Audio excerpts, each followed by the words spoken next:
करने जा रहे हैं सोल लैंड का नया सीजन। और इस सीरीज के बारे में मुझे कुछ बताने की जरूरत नहीं है, क्योंकि ये सीरीज बहुत ही ज्यादा कमाल की है, ये आप पहले से जानते हैं। तो टाइम ना वेस्ट करते हुए हम सीधा वीडियो स्टार्ट करते हैं। कहानी की शुरुआत एक विलेज से होती है। एक घर में एक लड़का कल्टीवेशन कर रहा था, तभी उसके अंदर से एक लाइट निकलती है जो ऊपर जाती है, जहाँ टैंक सैंड उसे नोटिस करता है।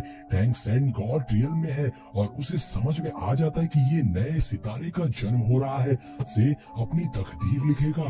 टैंक सैंग अपने महल में आकर शिबू से कहता है दोनों ही कॉन्टिनेंट में परिस्थिति बिल्कुल बदल गई है। तो शिबू टैंक से पूछती है कि तुम इतनी फिक्र क्यों करते हो।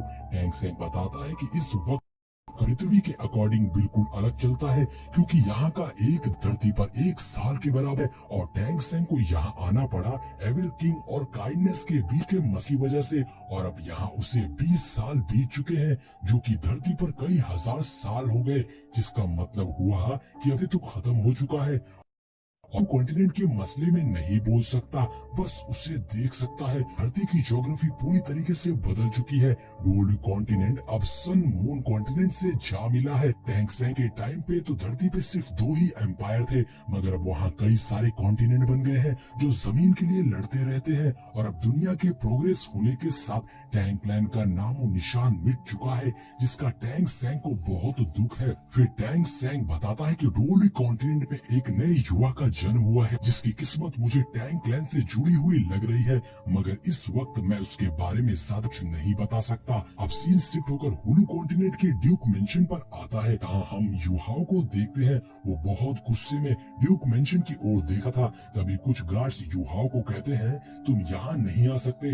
यहाँ हम उन गार्ड से मालूम पड़ता है कि युहाओ और उसके फादर में नहीं बनती थी, और युहाओ अपने फाद करता है। यहाँ तक कि युहाओ ने अपने फादर का नाम अपने नाम के पीछे लगाने से मना कर दिया और अपनी मदर का सरनेम लगा लिया। लेकिन अब उन गार्ड्स को काफी गुस्सा आ जाता है और वो कहते हैं हम अपने मास्टर की बुराई नहीं सुनेंगे, हमारे मास्टर बहुत ही पावरफुल है।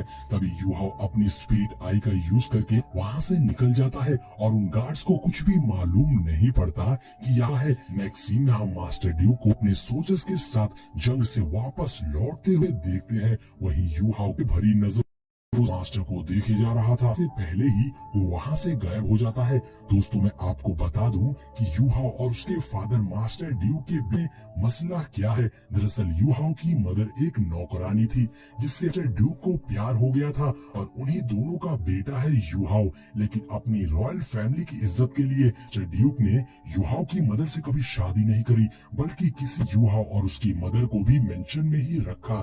लेकिन मास्टर ड्यूक जंग में बिजी रहते थे, जिसी दौरान मास्टर ड्यूक की वाइफ ने युहाओ और उसकी मदर को मेंशन से बाहर निकाल दिया, जिससे युहाओ की मदर बहुत बीमार हो गई और ये बात मास्टर ड्यूक को पता तक नहीं चली। इधर से पहले युहाओ की मदर युहाओ को एक व्हाइट टाइगर डेगर देते हुए कहती है और तुम अपनी जिंदगी अपनी मर्जी से जीना। अब अपनी मदर युहाओ प्रॉमिस करता है कि वो बहुत पावरफुल सोल मास्टर बन के लौटेगा, ताकि वो अपनी मदर के लिए इंसाफ ले सके। अब 5 साल की मेहनत युहाओ लेवल 10 पर पहुंच गया था, जहां उसे एक स्पिरिट रिंग की जरूरत थी, जो उसे स्पिरिचुअल बीस्ट को मारने से मिलेगी। इसलिए युहाओ जिंगडोंग फॉरेस्ट के चल पड़ता है। रास्ते में युहाओ को व्हाइट टाइगर डेगर यूज करते हुए अपनी मदर की बात याद आती है। उसकी मदर ने युहाओ से कहा था कि मास्टर ड्यूक तुम्हारे उनकी रिस्पेक्ट करना, लेकिन असल में युहाओ तो उन्हें बहुत ज्यादा नफरत करता है। युहाओ अपनी स्पिरिट आई का यूज करता है, जिससे सारी चीजें बिल्कुल स्लो मोशन में चलने लगती है, जिसकी हेल्प से युहाओ मछलियों को पकड़ लेता। दोस्तों युहाओ के पास काफी स्पेशल पावर्स है और अब युहाओ उन फिश को खाई। वहाँ एक खूबसूरत सी लड़की आती है जिसका नाम टैंगिया था। युहाओ से उस फिश को बेचने को कहती है, लेकिन युहाओ उसे फ्री में ही फिश खाने का ऑफर देता है और अब टैंगिया फौरन फिश लेकर भुक्कड़ जैसे खाने लगती है, जैसे उसे कई सालों से खाना ना मिला हो। तभी वहाँ बेई नाम का एक बंदा आता है जो अरे तुम तो फिश पर टूट पड़ी हो, अभी तो इस लड़के ने इसे खाना शुरू तक नहीं किया। टैंगिया को ये सुनकर गुस्सा आता है, लेकिन उसका सारा कंसंट्रेशन उस फिश को खाने पर था। तो युहाओ कहता है अरे कोई बात नहीं, साथ ही वो बेई को भी फिश खाने के लिए देता है। युहाओ कहता है और भी फिश है। इसके बाद वो तीनों एक साथ बैठकर फिश खाने लगते हैं और वो तीनों एक साथ काफी अच्छा टाइम स्पेंड करते हैं। जिसके बाद उन्हें बाय करके जिंगडाओ फॉरेस्ट की ओर जाने लगता है। टैंग या यूहाओ जिंगडाओ फॉरेस्ट की ओर जाता देख कर ये तो जिंगडाओ फॉरेस्ट की ओर जा रहा है जहाँ डेंजरस स्पिरिट बीस्ट है। जिस पर बेई कहता है मैंने इस लड़के की सोल पावर को फील किया है, इसे स्पिरिट रिंग की जरूरत है, इसीलिए ये जिंगडाओ फॉरेस्ट की ओर जा रहा है। लेकिन ये लड़का अभी इतना पावरफुल नहीं है, ये जिंगडाओ फॉरेस्ट में अपनी लाइफ खतरे में डाल रहा। कुछ देर में यूहाओ जिंगडाओ फॉरेस्ट में पहुंच जाता है जहां अचानक से यूहाओ पर एक मंकी स्पिरिट बीस्ट अटैक कर देता है, जिससे बचकर यूहाओ पीछे हो गया था। तभी monkey spirit beast Yuhao energy attack करता है, जिससे यूहाओ अपने व्हाइट डेगर से रोकने की कोशिश कर मगर इसमें वो नाकामयाब होता है और पीछे गिरता है। यूहाओ अपने डेगाता है, तभी वो मंकी बीस्ट यूहाओ को पकड़ लेता है, लेकिन यूहाओ अपने डिस मंकी पर अटैक कर देता है, जिससे मंकी बीस्ट और भी ज्यादा भड़क गया, अपना पावरफुल एनर्जी अटैक करने आता है। तभी यूहाओ अपनी स्पिरिट आई का इस्तेमाल करता, जिससे आसपास की चीजें स्लो हो गई थी। यूहाओ मौके का फायदा उठाते हुए अपने डेगर से उस मंकी बीस्ट को मार डालता है, लेकिन इस फाइट में यूहाओ काफी जख्मी हो गया था, वो खड़ा भी नहीं हो पा रहा था। तभी उस मंकी बीस्ट की बॉडी से सोल रिंग आ जाती है, लेकिन यूहाओ में इतनी भी एनर्जी नहीं बची थी कि वो उस सोल रिंग को एब्सॉर्ब कर सके। तभी वहाँ एक बड़ा सा आइस वॉर्म सोल बीस्ट आ जाता है, जिससे वहाँ काफी ठंड बढ़ गई थी। वहीं यूहाओ को काफी ठंड लग रही थी, इतनी एनर्जी नहीं बची थी कि वो वहाँ से भाग सके। तभी हम उस वॉर्म सोल बीस्ट को देखते हैं जो कि काफी क्यूट लग रहा था और वो अपनी पावर से यूहाओ को फ्रीज करके बेहोश कर देता है। नेक्स्ट सीन में हम यूहाओ की सोल सी को देखते हैं जहाँ वो हजारों साल पुराना सिल्क वॉर्म बीस्ट टियानमिंग आ गया था। टियानमिंग खुश होते हुए कहता है अरे वाह, फाइनली मुझे सोल मास्टर की बॉडी मिल गई, ये मुझे ना मिली होती तो मैं मर जाता। तभी टियानमिंग देखता है कि यूहाओ की बॉडी में पहले से ही एक रहस्यमयी एनर्जी है जो टियानमिंग को यूहाओ की बॉडी पर पूरी तरह से काबू नहीं करने दे रहा था। टियानमिंग जानता था वो इस एनर्जी से नहीं जीत सकता, इसलिए वो अपना पूरा फोकस यूहाओ को स्टेबल करने में लगाता है। क्योंकि यूहाओ लेवल 10 का वॉरियर था, वो 400 साल से ज्यादा पुरानी स्पिरिट बीस्ट को एब्सॉर्ब नहीं कर सकता, जबकि टियानमिंग तो हजारों साल पुराना बीस्ट है। इसलिए टियानमिंग ने की बॉडी में 10 सील क्रिएट कर दिया था, जिससे टियानमिंग अपनी 10 लाख की पावर्स को 400 साल तक ले आता है और बाकी पावर्स को उन सील से लॉक कर देता है। टियानमिंग ये सब इसलिए करता है क्योंकि वो यूहाओ के समर्ज होना चाहता था। अब इन सब के बाद यूहाओ को होश आ गया था, तभी उसे बिल्कुल अंदाजा नहीं था कि वो कहाँ है। तभी टियानमिंग उसे बताता है तुम अपनी सोल सी में हो और साथ ही उसे अपना इंट्रोडक्शन भी देता है और यूहाओ को ये भी बताता है कि तुम्ही में बहुत ज्यादा स्पिरिट एनर्जी है, इससे तुम स्पिरिट पावर्स के जैसे अपनी आंखों के जरिए यूज सकते हो। यूहाओ को कुछ भी पल्ले नहीं पड़ रहा था, तो टियानमिंग कहता है जो मैं तुम्हें आसान अल्फाजों में समझाता हूँ, मैं 10,000 साल पूर्व बीस्ट हूँ, बेहतरीन स्पिरिट बीस्ट हूँ और मैंने अपनी स्पिरिट रिंग तुम्हें दी है, यानी तुम बहुत ही खुशकिस्मत हो क्योंकि तुम्हें इससे बहुत फायदा हो। अपना बिग ब्रदर टियानमिंग समझो। लेकिन यूहाओ काफी हैरान था क्योंकि वो बीस्ट हजारों साल पुराना है और यूहाओ लेवल 10 का वॉरियर है। यूहाओ 400 साल से ज्यादा पुरानी स्पिरिट बीस्ट को एब्सॉर्ब नहीं कर सकता और इतना पुराना स्पिरिट बीस्ट उसे क्यों चुनेगा। जिस पर टियानमिंग कहता है मुझे कोई शौक नहीं है तुम्हें चूज करने का, लेकिन मुझे पड़ा क्योंकि अगर मैं ऐसा नहीं करता तो मैं मारा जाता। आगे टियानमिंग यूहाओ को दिखाते हुए कहता है देखो मैंने 10 सील बनाई है जिससे तुम्हारी पावर्स कम हो गई है। अब मेरी स्पिरिट रिंग 400 साल के बराबर है और अब तुम करते जाओगे तुम्हारी स्पिरिट रिंग का लेवल भी बढ़ता जाएगा। जो सुनकर यूहाओ काफी खुश होता है। आगे वो बताता है कि मैंने तुम्हें 4 सोल टेक्निक, अब मैं तुम्हारे स्पिरिट गार्डियन भी बन चुका हूँ। ये सब सुनकर यूहाओ बहुत खुश हो रहा था।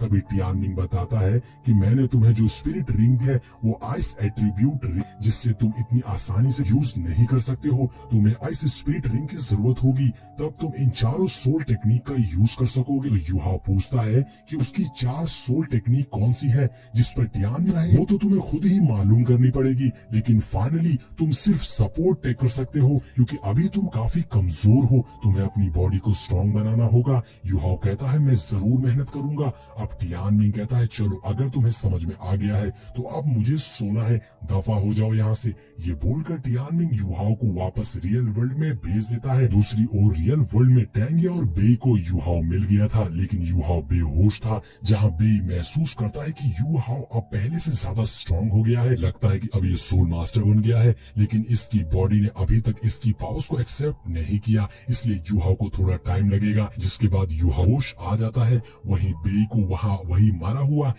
मंकी बीच देख 10 साल पुराना था। बेई सोचता है कि युहाओ ने इसी की स्पिरिट एब्सॉर्ब की होगी। तभी युहाओ को होश आ जाता है, जहाँ युहाओ टेंगिया और को वहाँ देखकर हैरान रह गया था।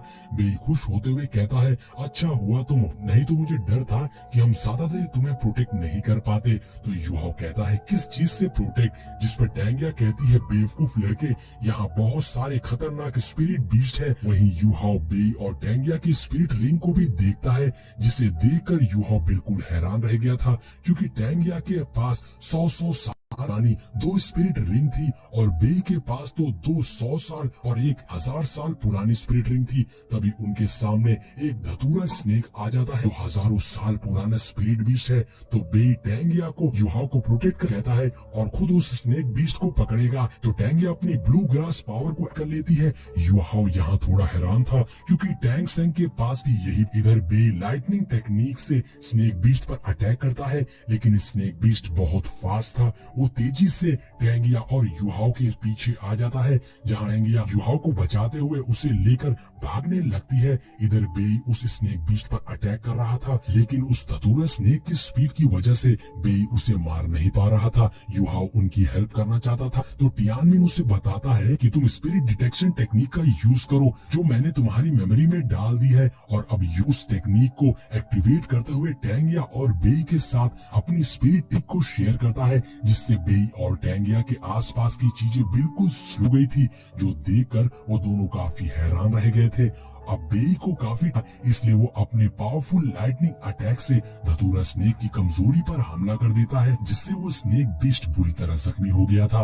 तभी टेंगिया बहुत तेजी से उस स्नेक बीस्ट पर हमला करके उसे जान से मार देती है, जिसके बाद उसकी बॉडी से 1000 साल पुरानी स्पिरिट रिंग बाहर आती है, जिससे अब टेंगिया एब्सॉर्ब करने लगती है। टेंगिया लेवल 30 पर थी, इसलिए उसे ब्रेक थ्रू करने के लिए एक रिंग की जरूरत थी। इधर बेई युहाओ को शुक्रिया कह रहा था अपनी सोल टेक्निक से उसकी हेल्प करने के लिए। यहाँ युहाओ हैरानी से बेई से पूछता है कि टेंगिया की गार्डियन सोल एक सिल्वर ब्लू ग्रास है, और मैंने सुना था कि सी और टैंग सेंग के पास भी यही सोल गार्डियन थी। जिस पर बेई कहता है, तुम्हें टैंग के बारे में बहुत कुछ पता है। तो युहाओ कहता है, अरे नहीं, पूरा सोल लैंड ही उनके जानता है। बचपन से ही मेरी माँ मुझे उनकी कहानियां सुनाया करती थी कि कभी कॉन्टिनेंट की किस्मत बदल दी। टैंग सेंग ने टैंग सेट को बनाया था और उन्होंने वुहान एम्पायर को भी तबाह किया था।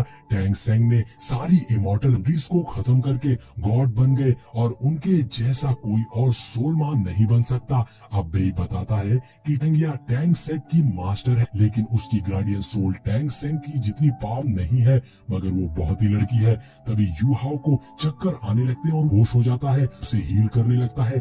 थोड़ी देर बाद टेंगिया ने स्पिरिट को एब्सॉर्ब, बेई उसे बताता है कि तुम्हारी हेल्प युहाओ ने की है। इधर युहाओ को जैसे ही होश आता है, बहुत ही करीब देखता है, जिससे वो डर कर पीछे हो जाता है। इधर टेंगिया युहाओ को शुक्रिया कहती है, साथ ही उसे अपना टैंग सेक्ट ज्वाइन करने का ऑफर देती है, और वो बताती है कि मेरा टैंग सेक्ट कभी नंबर 1 सेक्ट हुआ करता था। साथ ही वो युहाओ को उसकी सेक्ट की हिडन वेपन और टेक्निक्स के बारे में बताती है, जो सब टैंग सेंग ने बताई थी। युहाओ एक्साइटेड होकर कहता है, तुम लोगों से मिलना मेरी खुशकिस्मती है, तुम लोगों ने मेरी बहुत हेल्प करी है, मैं तुम्हारा सेक्ट जरूर ज्वाइन करूंगा। जो सुनकर टेंगिया बहुत खुश हो गई थी, और वो सब टैंग सेट के सपन निकल पड़ते हैं, जहां रास्ते में बेई युहाओ सेक्ट की कई टेक्निक्स के बारे में बताता है, जिन्हें युहाओ सीखने की पूरी कोशिश कर रहा था। बेई अपने मन में कहता है, युहाओ तुमने मेरी मदद की है, इसलिए भी हमेशा तुम्हारी हेल्प करूंगा। कुछ टाइम के बाद वो सब